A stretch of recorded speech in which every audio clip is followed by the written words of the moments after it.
Good morning. Look who's back. How you doing? Good, man. I'm back. That is right. So Yeah, I'm doing good, man. It's a good trip. Seemed like it was I don't know, close to a month, right? at least a month, it feels like. Yeah. Oh, you missed me, Will. That's so cute. Yeah, that's it. I missed you.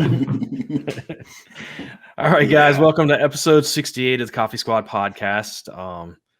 Today we're talking, as you can see kind of from our backgrounds and stuff, for those of you watching, and you can tell we're very America'd out today, since we are going to talk a little bit about America's birthday, is the 4th of July. But first, let's get into Jake. How was your escapades across foreign lands, and talk a little bit about whatever you want to talk about. Oh, it was great. So did some security work over in Jordan. Was awesome. Worked on some evac plans for a big client over there. So it was cool going into Israel, going into Egypt and some other places, and hanging out and visiting and learning another culture. So look, Jordan is a phenomenal country, great food, great people, very warm, very welcoming.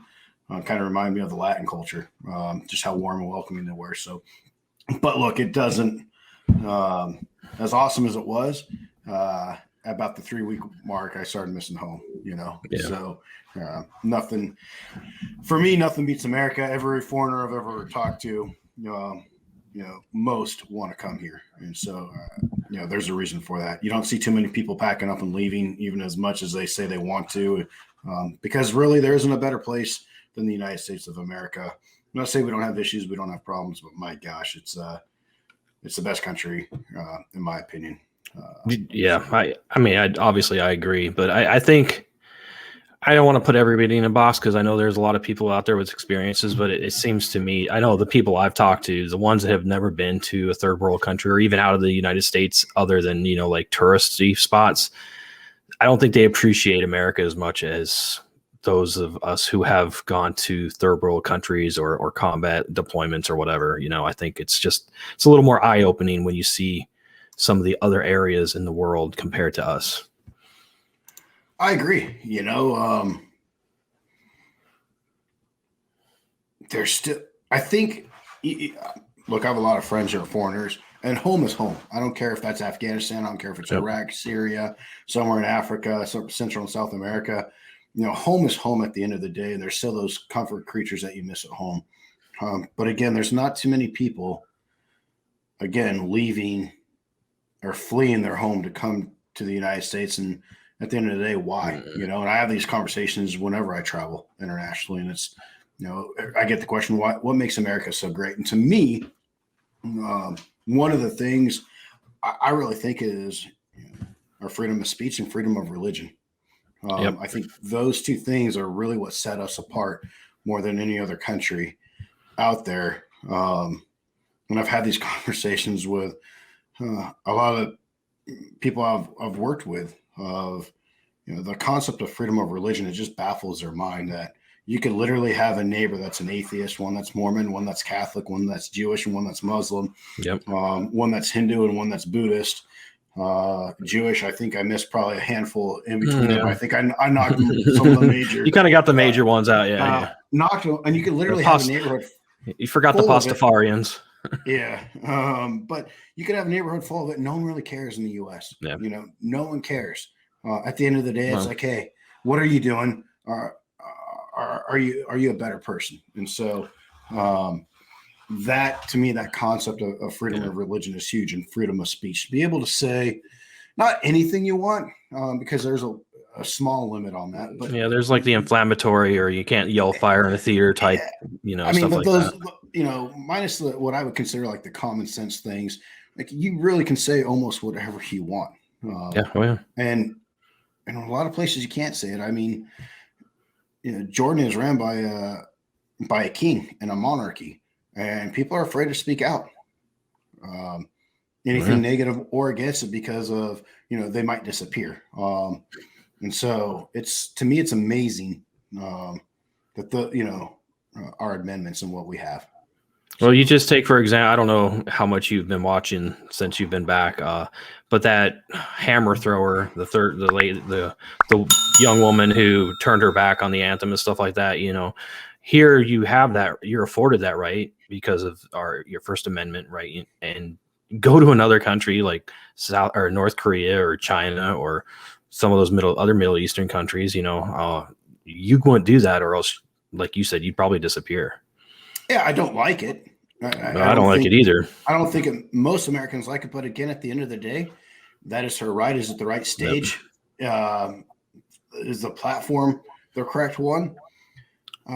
For me to say no, but I haven't walked a life in her shoes either. I don't know what she's been to, and look, she feels it was the right thing to do. And again, we don't have to agree in this country, but that's her right, and that's what makes this country wonderful. So, don't like it at all, but that's her right. Yeah. So, for me personally, I just don't like, if you want to represent our country, but you're turning your back on our country. I don't understand that. But at the same time, I agree with you. And then I'm going to play devil's advocate out here. Oh, okay. Yeah.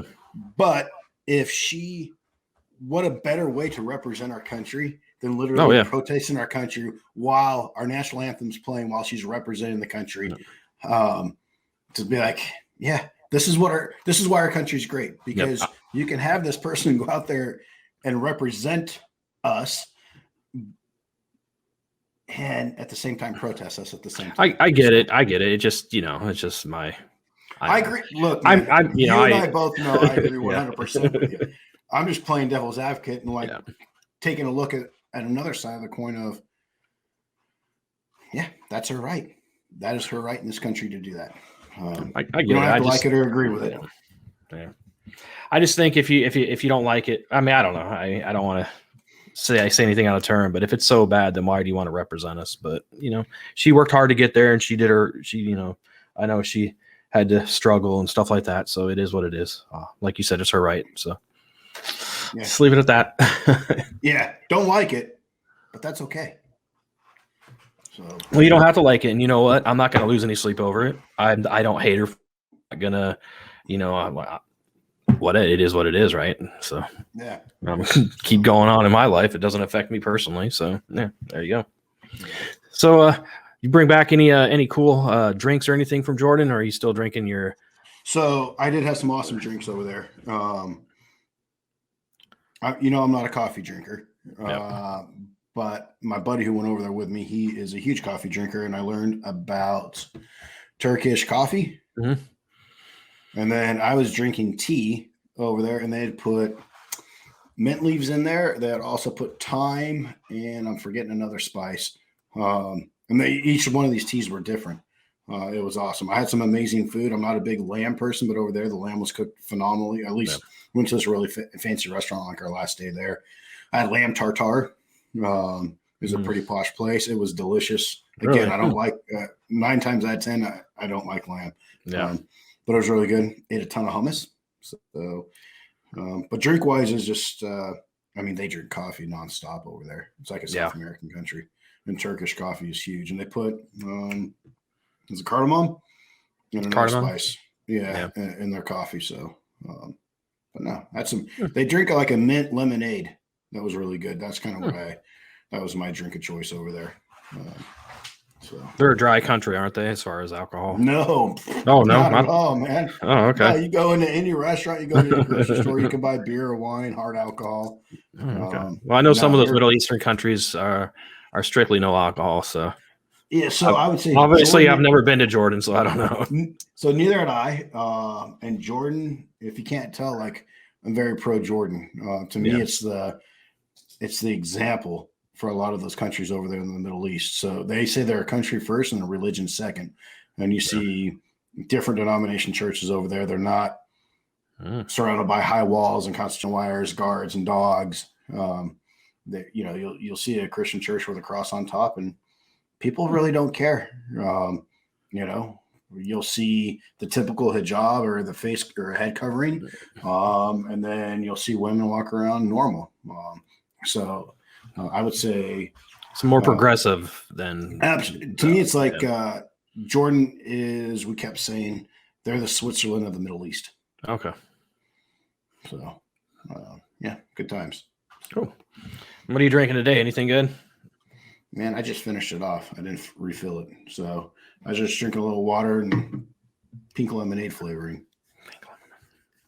Pink lemonade. It's 4th of July. Do you not drink pink lemonade? Do you not have kids, Will? Oh, my girls drank it. I like regular lemonade, no artificial colors, right? Well, yeah, me too. But the kids had some pink lemonade. It sounded good this morning, so that's what I grabbed. So, what about you, man? So I'm drinking coffee, but what better coffee than Black Rifle Coffee Company Liberty Blend? Nice. So it's a great package, and it's bold like the foundation of our amazing country, is what it says. So it's probably one of, if not my favorite blend from them. It's a medium roast, so it's definitely every year it comes out around 4th of July, and I get a bag, and it's definitely one of my favorites from them. So. Excuse me. All right. So let's kind of jump into the topic of the 4th of July. And, I think the 4th is probably my favorite holiday. I love Christmas, but that's more of a, to me, for Christmas is kind of the whole season, that whole ambiance of it. It's not just that one day, it's the whole season. Whereas the 4th of July is that one day is just a big, you're surrounded by family and friends, hanging out, grilling, fire, just kind of enjoying the 4th. What is it? How do you feel about the 4th? 100%, man. Like, I love the 4th. So anything that I can make go boom and shoot in the air and make loud noises, have a barbecue, swim and hang out. It's, my family as a kid, we always celebrated. It was always big. My parents always had all the neighbors over. We'd always go rafting down the river, the American River, as a kid. Make homemade ice cream, barbecue, swim at the house, and then light fireworks off and act crazy and stupid. So, cool. And as I got older, it got even more ridiculous. So, but nice. I love it, man. So how are you going to celebrate? For me on Monday, you'll know, because I went down to South Carolina. I got a bunch of stuff. So where I live, any kind of fireworks illegal. So figure if I'm going to do it, I might as well do it big, right? Yeah, there you go. I mean, I know most police officers on the 4th, the days before and days after, they might respond to those calls, but during the 4th, they just kind of depending on the department, obviously. But yeah. So how are you going to celebrate this year other than your arsenal from South Carolina? So last year, because of COVID, the little golf community I live in does a really, really good job. So the county does a big fireworks show once it's dark, and then the resort, Pinehurst Resort, does a huge one as well. And so, and then all the surrounding towns do it. So in the morning, we'll probably just hang out, get everything ready, swim with the boys, get the barbecue going, and then we'll go out to the lake. In the lake, the boats do like a little 4th of July parade. Flotilla, so your boat. Yeah. Decorate your boat. So we'll do that. And then probably around 4, head back, start barbecuing, have friends, family, neighbors come over. And then I will probably light off the fireworks in my backyard because I got the pool right there, so they can just land in the pool. That's about it. Cool. Make some homemade ice cream. That's a tradition that I've kept, from my parents. So I remember as a kid, like the little hand turn crank. Yeah. And then it's a big deal when you got the motor on top and you'd add the rock or the ice and the rock salt to it and constantly making sure it was turned. So we'll make some peach ice cream here. But yeah, what about you, man? Yeah. So I'm trying to debate. I have 2 invitations. A buddy of mine, he's going to have a big shindig at his house, a whole bunch of food spread, and he spends probably between $1,000 and $2,000 on fireworks and lights up. It's a great show. But then another buddy of mine, he invited me out on the boat to hang out on one of the barrier islands, do like a little campfire. Yeah. And then you look back onto the mainland, you see all the fireworks on the mainland. So that's kind of cool too. So I haven't really decided which one I want to do yet. So they both sound awesome, man. I don't think you can go wrong with either one. No, kind of. I guess it kind of depends on what the kids want to do, And obviously I'm going to cook out that day in the morning, or probably I might do it on the 5th since we have that day off. So I don't know. We'll figure it out. Yeah. I remember I spent 1 year in Charleston, South Carolina, and that was pretty awesome because there's a battleship there, the aircraft carrier, and they light fireworks off there, and then all the other towns around. So I don't know. Yeah. So 1 year. Yeah, 1 year we did the same thing here in Wilmington, and they have the USS Carolina down there, and they do the fireworks and stuff right downtown on the river, and it's pretty cool. we stayed at the hotel with a balcony overlooking it, so you didn't have to fight the crowd, so it wasn't bad. Once you get down there with all the crowds, it gets. Yeah. I don't like crowds, so that's just me. No, neither do I. So that's what we did. We Okay. stayed at the Charleston Place Hotel there. Yeah. And we got an upper level floor, and you could see everything. It was pretty awesome. Okay. So why don't we just talk about a little bit what the 4th is, just to kind of remind everybody. So what is July 4th, Jake? So it's really just a day to celebrate our independence. So on July 2nd, 1776, the Continental Congress voted in favor of independence. And then 2 days later, delegates from the 13 colonies adopted the Declaration of Independence. That was drafted by Thomas Jefferson. And then from 1776 to today, the July 4th has been celebrated in celebration of our independence from our British stepmother. Yep. So Yeah. that's so, for all my British buddies out there. So, yeah, I mean, even though it was on the 2nd, we celebrated on the 4th because that's kind of like the day that it became official. So, yeah, it's always good to kind of remind, kids and even yourself sometimes, you forget sometimes if you're not thinking about it every day and kind of, at least I do. I know I forget a lot of the stuff I was taught in school. And with everything nowadays, I think it's always good to remember where we came from. I know every country has its dark past, like every other country, but I think as far as we're concerned, we've come a long way. I mean, you think about it, we've only been a country for not even 300 years, right? So 17. Yeah. So my math's not good right now. So we haven't been in country for less than 300 years. And I think we've come a long way, technologically and even rights as far as people go and stuff like that. So I like, it's always good to reflect on where we come from and where we're going. Yeah, I always laugh because people think governments are supposed to be perfect, and theoretically they should, right? We hope they would. Unfortunately, they're run by people. Well, and we think churches should be perfect as well. And look, they're ran by people too. And I'm not perfect. You're not perfect. No one's perfect. But I would say we live. If you look at the country as a whole, again, I'm not saying that we're a perfect country by any means, but we're still the best out there.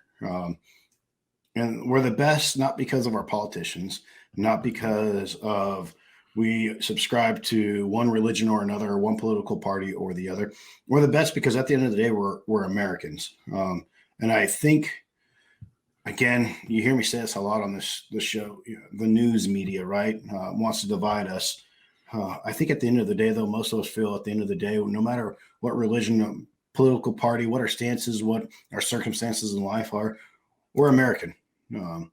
And I still believe that. I still believe at the core of this country, we're American. I think all this other stuff is really just a distraction. Not to say that's not important, because it's important to some people, and it should be.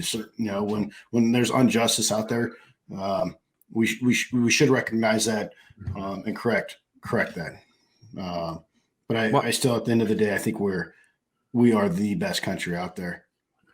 Well, I think even what's going on where the minority or the little person is kind of getting their voice heard, I think that shows how we're good, because in other countries, they wouldn't care. They would squash it and they wouldn't be allowed to talk and kind of bring up their issues and their concerns and their injustices. So I think that just kind of goes to show you how great we are, that we're listening and trying what we can to fix what we can fix.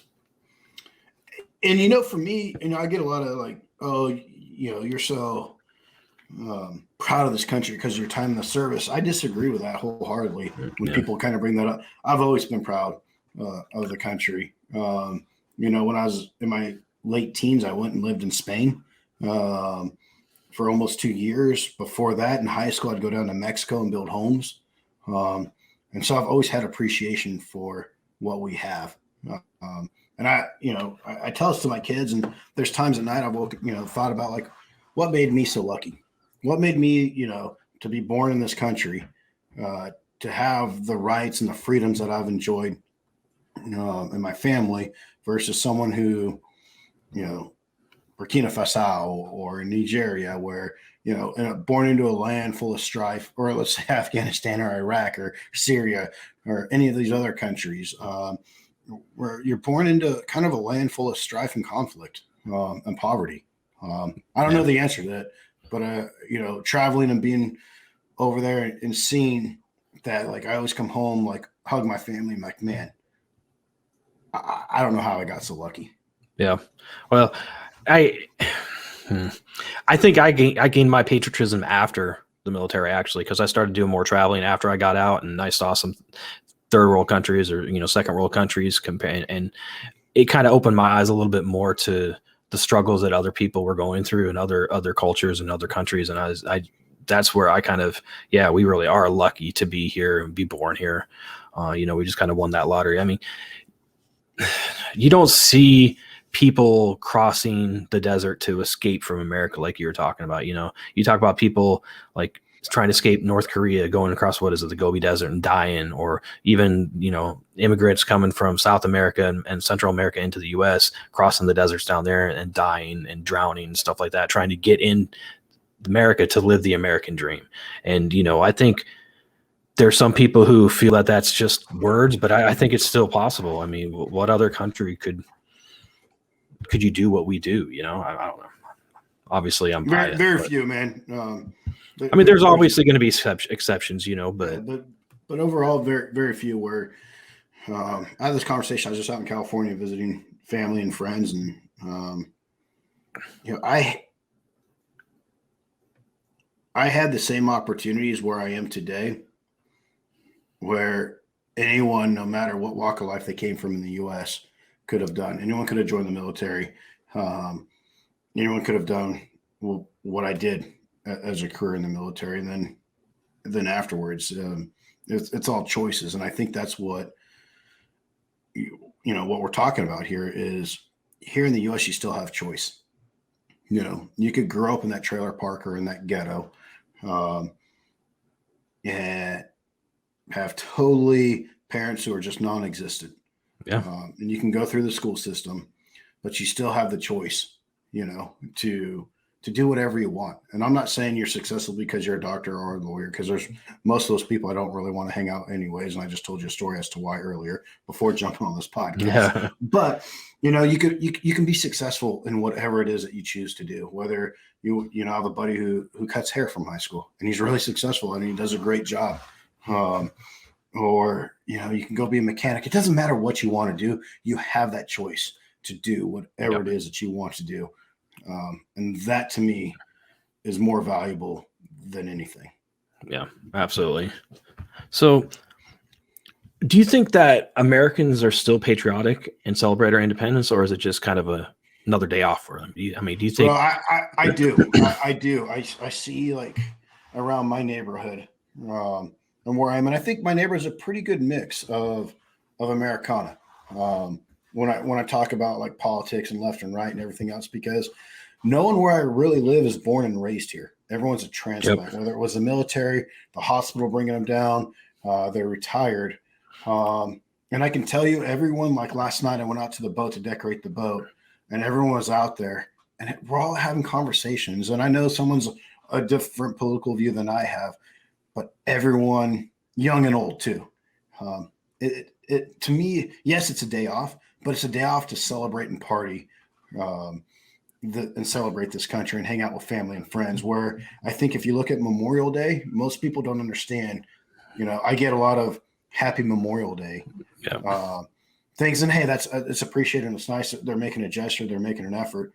But I do think 4th of July people get it. Yep. What about you? Yeah, I agree with you. I mean, my neighborhood is pretty mixed too. We got a lot of people from up north, a lot of military, a lot of retirees, and it's kind of like yours, a little hodgepodge.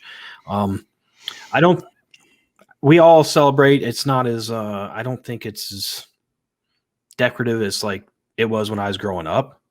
Because I remember growing up and, you go into town, and I mean, I grew out in the country, but you go into town and like you'd have whole blocks decorated and block parties and stuff like that. And I don't think you have that necessarily as much as you used to, but it just could be just my small neighborhood. And, other neighborhoods might do it like yours is, so. Yeah, I would say if you came out here, you would see that. Yeah. We still do a parade. There's actually multiple, each little town does their own little parade. Honestly, I think if anything, COVID's kind of made it so people don't want to hang out with their neighbors as much because that's all you like. I know for the last year and a half, all we've been doing is hanging out with our neighbors in our neighborhood. So now that things have kind of opened back up, everybody's like, all right, let's go visit people we haven't seen for the last 2 years. So I can tell you, and I know we're going to talk about this next week a little bit in the podcast, but traveling, those airports are, I don't see any difference pre-COVID to it is now. They're packed. Except for the mask. Yeah. And honestly, like, look, I hate wearing a mask. I feel like I'm suffocating in that thing. Yeah, I think that's torture. But, I don't have to fly. It's a choice that I make to fly, and that's a requirement to fly. So I wear the mask. I guess you could have taken a boat over there. It would have just taken you about three months to get there. I didn't take a boat over to Egypt. That wasn't too bad, but that's pretty cool. But yes, yeah, that little ride took about 6 hours. So, but no, we'll talk more about traveling. But I see it here in my little town. I think small towns still have that Americana feel. I mean, I was just in Sacramento. I still saw stuff up. Yeah.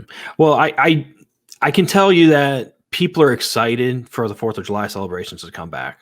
So, and fireworks are fireworks. You've seen them once, you've seen them, I mean, it is what it is. I think by people being excited and wanting to go do that stuff, that shows you that they still want to celebrate and be patriotic and stuff like that. So, let me ask you a question, Will. Do you know what a piccolo Pete is? A what? Piccolo Pete. No. It's a little I know what a piccolo. Okay. It makes like that screaming, like high pitch sound. So a great way to make one of them blow up is you take a pair of vice grip pliers and you pinch down on it. You take a hammer and you beat it, and you pinch it about halfway down, and then you light it and it'll scream for a little bit and then pop. It'll blow up. So when you say like fireworks are fireworks, I'm that guy who likes to tinker with them and mess with them and see if I can make them blow up or do something even bigger or better. So you're the people. My fingers, I'm missing the leg, but maybe come Monday I might miss a few fingers. If I see you like this, hey, how's it going? Yeah. So my dad taught me a really good lesson with that. He put a firecracker in a hot dog and lit it off, and kind of showed me what was up with that. So yeah. So anyways, as we're starting to wrap this up, man, what's your best memory? Just so where I grew up, we always went to my uncle's house. He lived right below the hill where they lit off the fireworks. So we had like a front row seat.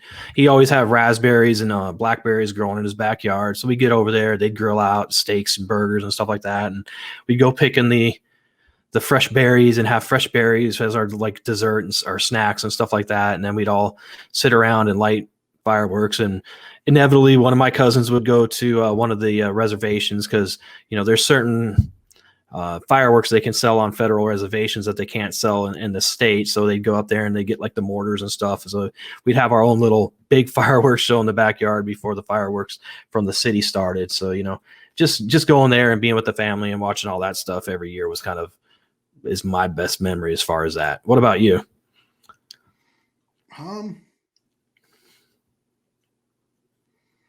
Like we used to raft. So again, the American River was about 15 minutes from my house in my backyard, and it's an awesome rafting river where there's it's called the San Juan Rapids that are pretty good.